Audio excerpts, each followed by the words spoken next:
Bonjour à tous et bienvenue dans une nouvelle vidéo widgetpro.com, donc vidéo consacrée à la création et à la gestion de factures et de devis. Alors avant toute chose, je vous invite à vous identifier, donc moi pour cela je vais passer par le compte de démonstration. Alors je clique sur démo, j'entre mon adresse email, donc démo@widgetpro.com, et enfin mon mot de passe, démo. Je valide pour m'identifier, puis je clique sur facture et devis, et enfin sur créer un document. J'arrive donc sur ce formulaire avec diverses options qui me permettent donc de paramétrer ma facture ou mon devis. Alors nous allons donc voir ces options une à une. La première option est l'option client, donc là tout simplement ça vous permet donc de sélectionner le client qui sera destinataire du document. Donc là vous avez deux possibilités.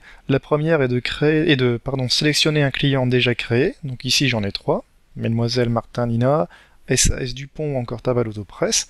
Donc il s'agit des clients qui sont gérés dans la partie client et donc que j'ai déjà créé précédemment. Vous avez également la possibilité donc de sélectionner client anonyme. Dans ce cas, votre client ne sera pas enregistré et vous pourrez personnaliser donc son adresse ultérieurement. Dernière possibilité également, c'est de créer un nouveau client. Dans ce cas-là, vous serez redirigé directement dans la partie client.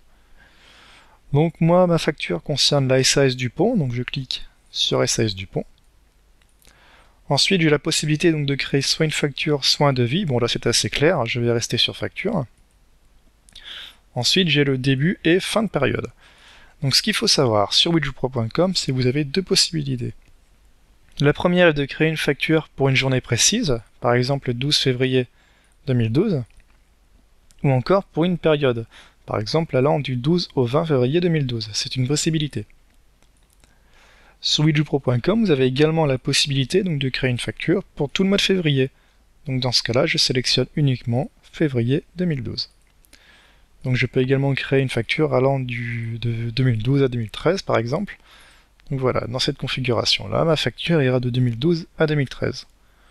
Je peux également créer une facture allant de février à décembre 2012. Donc dans ce cas-là, ma facture sera valide du mois de février jusqu'au mois de décembre 2012.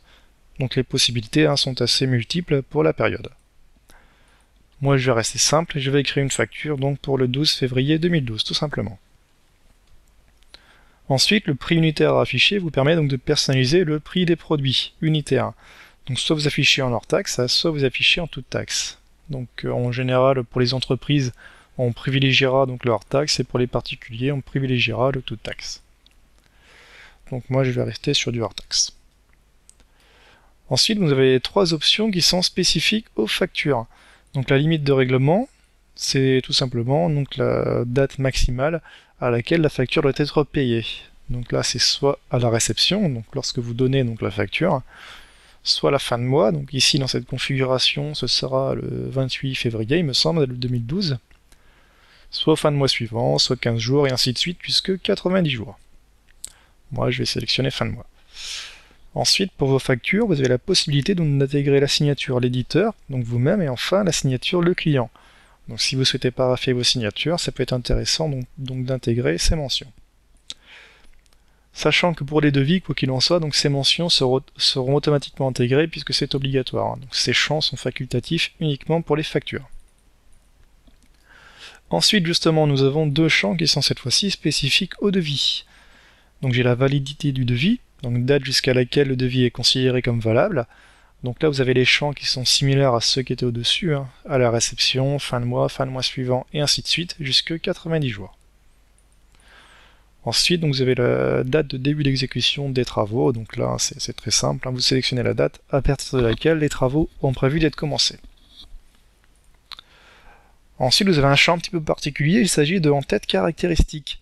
Donc si vous souhaitez rappeler des caractéristiques donc, sur votre facture, c'est ici qu'il faut les mentionner.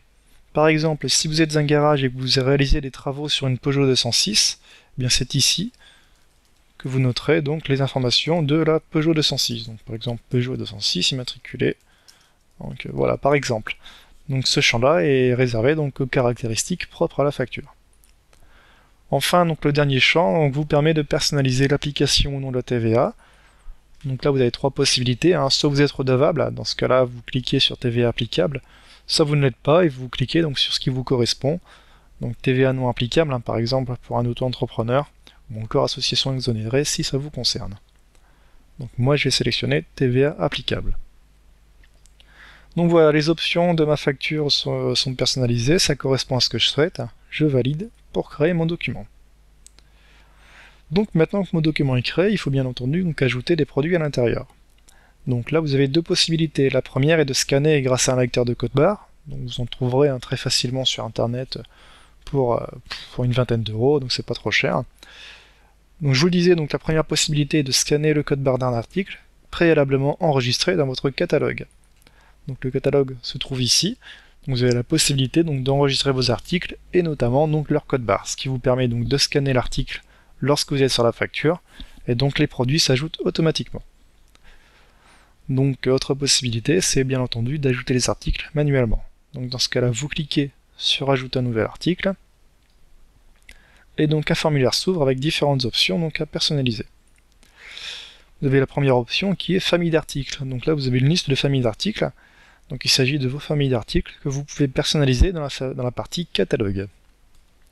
Donc moi j'ai déjà créé dans mon catalogue une certaine famille d'articles, donc par exemple appareil photo, librairie et ainsi de suite.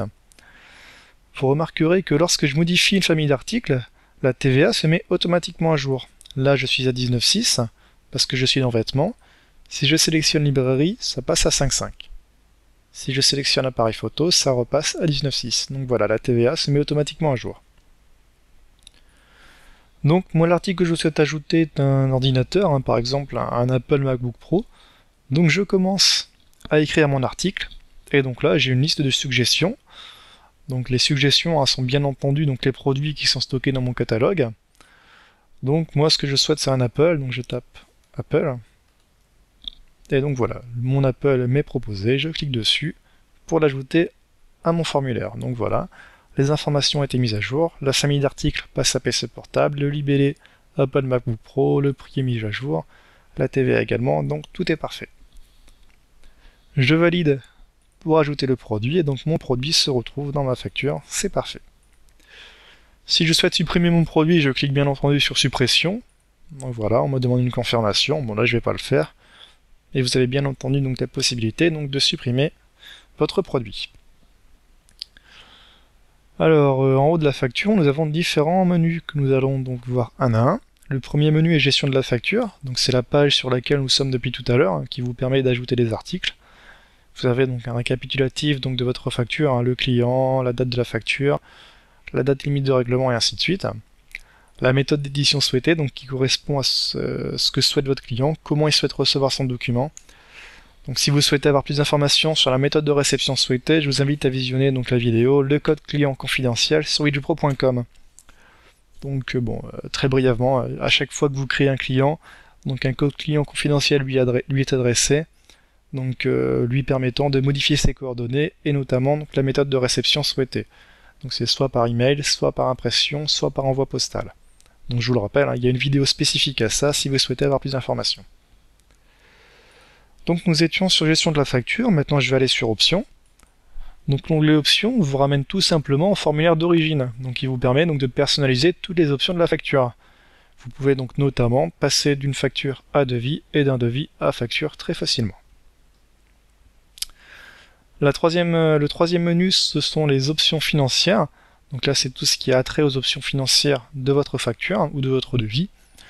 Donc on a par exemple donc, la prestation de service, également appelée main-d'œuvre. Donc vous pouvez ajouter une main-d'œuvre avec une TVA spécifique. Donc là, pareil, vous pouvez ajouter des frais d'emballage toujours avec une TVA spécifique et enfin des frais de port, encore une fois, avec une TVA spécifique. Donc en général, pour ces champs, ce sera du 19,6. Enfin, du moins pour le moment, c'est du 19,6.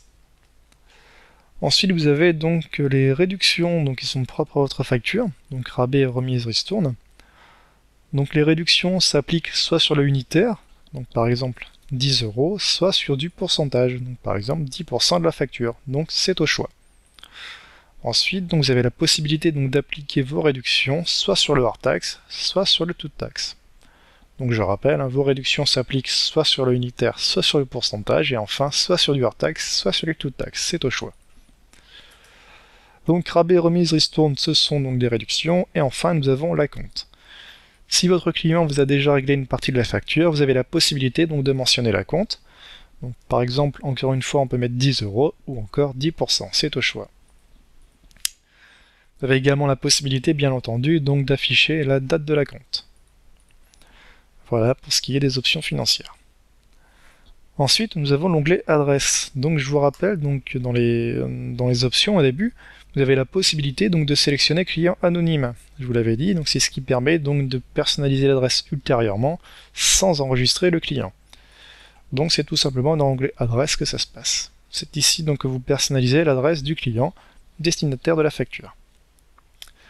Bon, moi j'avais sélectionné un client déjà enregistré, donc l'adresse est déjà indiquée, mais j'ai toujours bien entendu la possibilité donc de modifier l'adresse de la facture. Si mon client souhaite recevoir la facture à une autre adresse, je peux donc modifier l'adresse très facilement, donc par exemple 66 rue de la République.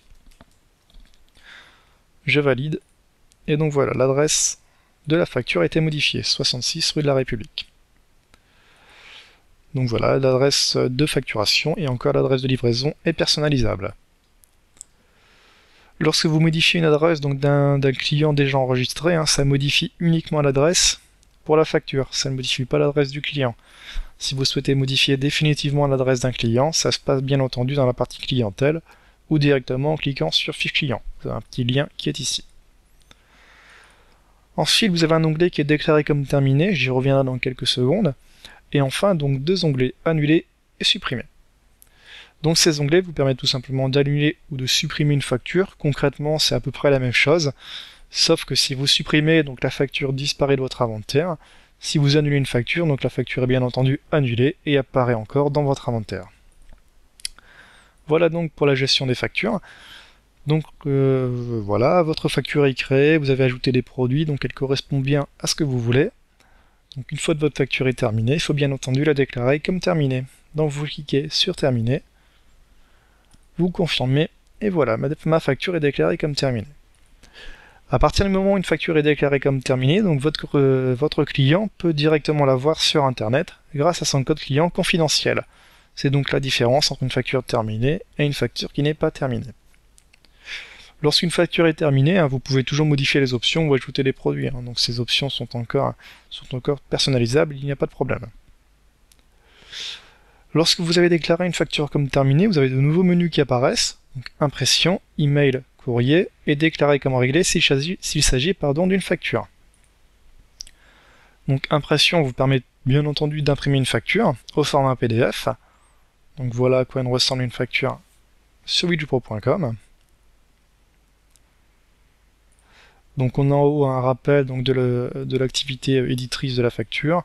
Ici on a l'adresse du client, les références de la facture, la date de la facture, le code barre qui permet d'identifier la facture. Vous avez également le code client confidentiel widgetpro.com. Donc encore une fois, pour avoir plus d'informations, je vous invite à visualiser donc, la vidéo relative au code client confidentiel. Vous avez les produits bien entendu, et enfin donc, les options financières de la facture.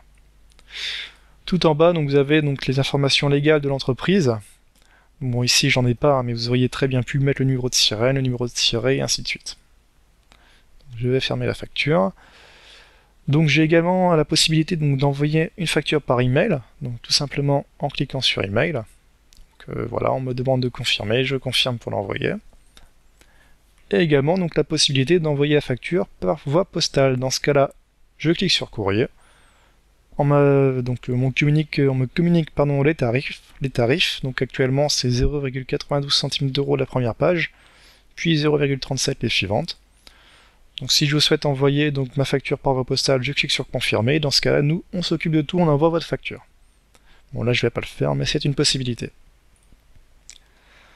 Donc voilà, j'ai envoyé ma facture à mon client, il m'a réglé par chèque bancaire, donc c'est très bien. Je peux dès maintenant déclarer ma facture comme réglée. Donc je clique sur déclarer comme réglé. On me demande donc de personnaliser différentes options, notamment le compte bancaire accrédité, la date de paiement, le mode de paiement et enfin la référence du paiement. Bon, moi je vais mettre une référence hasardeuse. Hop, et je clique sur valider pour valider. Donc voilà, ma facture est considérée comme réglée. À présent, donc je ne peux plus modifier ma facture. À partir du moment où une facture est déclarée comme réglée, elle est figée. Vous ne pouvez plus modifier ni les options, ni ajouter d'articles. Donc voilà, la date du règlement est rappelée ici, le mode de règlement ainsi que les références. Si jamais donc votre chèque par exemple revient impayé ou si jamais vous souhaitez ajouter des options à cette facture, vous avez toujours la possibilité d'annuler le règlement, ce qui vous fait revenir tout simplement en arrière pour de nouveau personnaliser votre facture. Voilà donc c'est tout pour cette vidéo donc concernant la création et la gestion de factures et devis. Je vais très brièvement donc aborder donc deux points. Je vous parlais tout à l'heure donc du numéro de sirène et du numéro de ciré donc qui est à la fin de chaque facture. Donc ça se passe dans la gestion de vos activités et modifier l'activité tout simplement. Tout en bas, vous avez la possibilité donc de personnaliser votre numéro de sirène, RCS, numéro de ciré, capital et TVA. Donc si vous êtes une entreprise, pensez-y, ce sont des informations qui sont obligatoires.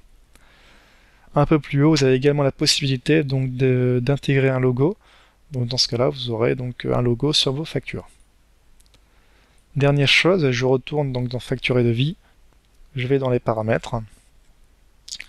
Donc dans les paramètres, vous avez notamment la possibilité donc de personnaliser un texte à ajouter aux emails. Si vous envoyez toujours vos factures et vos devis par email et que vous souhaitez être réglé par exemple par virement bancaire, c'est ici que vous pouvez mentionner votre RIB. RIB par exemple. Donc voilà, tout simplement. Donc ce formulaire vous permet de rajouter des informations aux emails qui sont envoyés à vos clients. Si vous souhaitez avoir un petit peu plus d'informations donc sur comment paramétrer vos factures et devis, je vous invite à visionner donc la vidéo gestion des factures et devis sur widgetpro.com. Donc voilà, c'est tout pour cette vidéo, j'espère qu'elle vous aura aidé et je vous dis à bientôt pour de prochaines vidéos.